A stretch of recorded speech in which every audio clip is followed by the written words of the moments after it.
This is a guide for 2-cycling the Gate of Elidinis.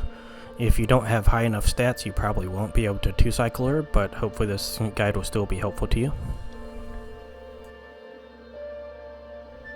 We're going to be using War's Retreat because the Catalaran is stingy with his heals at the end of the battle, making this the quickest way to get back into the action. I like to bring 5 catfish. 90% of the time I don't need it, but it's nice to be able to save the run instead of redoing the whole thing. Any more and you won't be able to do the 2-cycle run, as you won't have enough inventory space. Grab your best life points boosting armor and use War's Bonfire before switching back to your Golem outfit. This may not seem like a lot, but we are going to be operating on the bottom third of our life bar at the end of each cycle, so it's important. I'm also using the Mining Cape and a Primal +5 pickaxe on my tool belt. The Runic Attuner I'm carrying probably does nothing because rune crafting is not one of the skills used in this boss fight.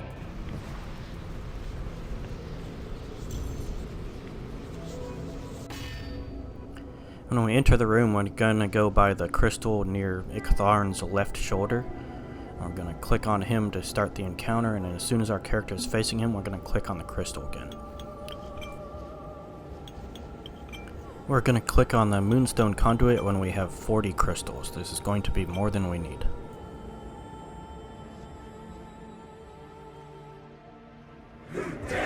When barrier strength says at least 50%, you can click the first shard.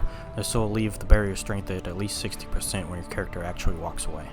Make sure you click the same shards I do in the same order if you're going for the 2-cycle. Click the shard again as soon as it turns blue, otherwise your character is going to stand there and waste time. Clicking again when you see the green sparks will speed up your mining. We know this is a real mechanic because when you don't click, you get white sparks.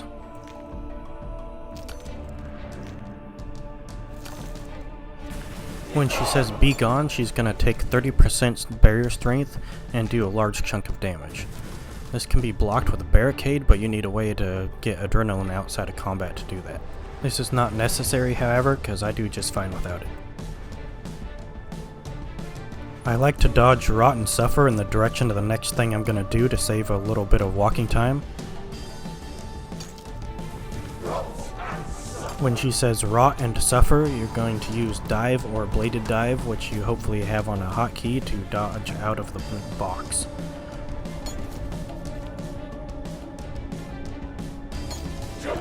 We're going to double click the cats when they appear to prevent them from healing the boss. Your character will not stop what they're doing unless you misclick.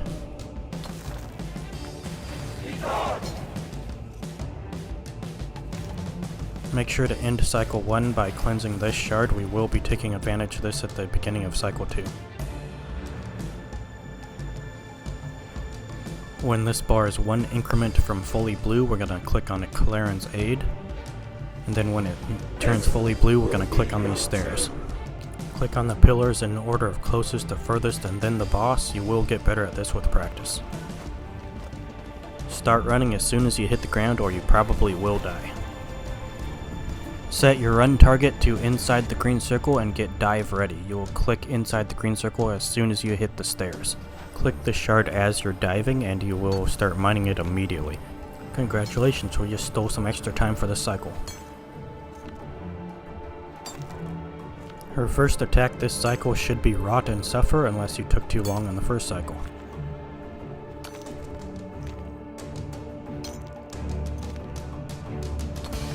When the shard is depleted, we're going to repair the barrier, so our character will be doing that while we're waiting for the attack to finish. If no corruption flies to the shard we're going to on the second proc, then we can go to it early, as there won't be a third proc this early.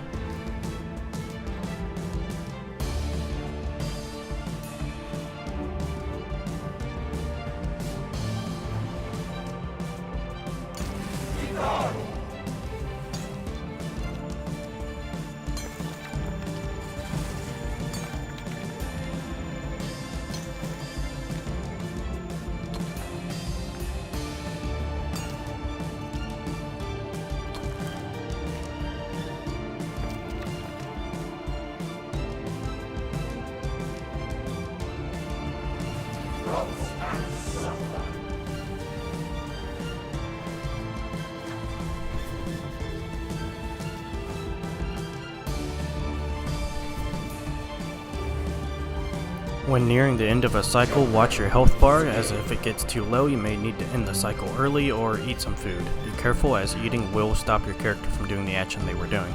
I recommend ending the cycle early at 3,000 for people still learning, but if you're experienced you can get away with something more like 2,500. If you push it too far you will die from corruption before you stab her.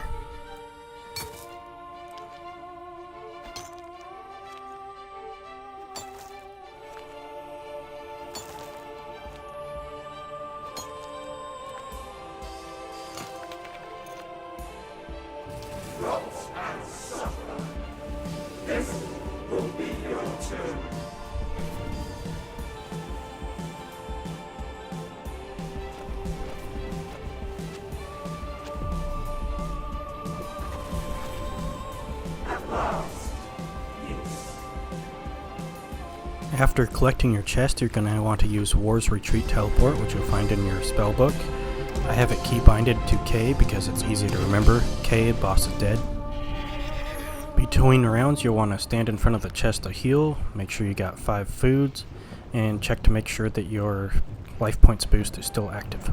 If you're watching this from the future, you'll have to reattune one of the middle portals to the Gate of Elidinis by right-clicking them.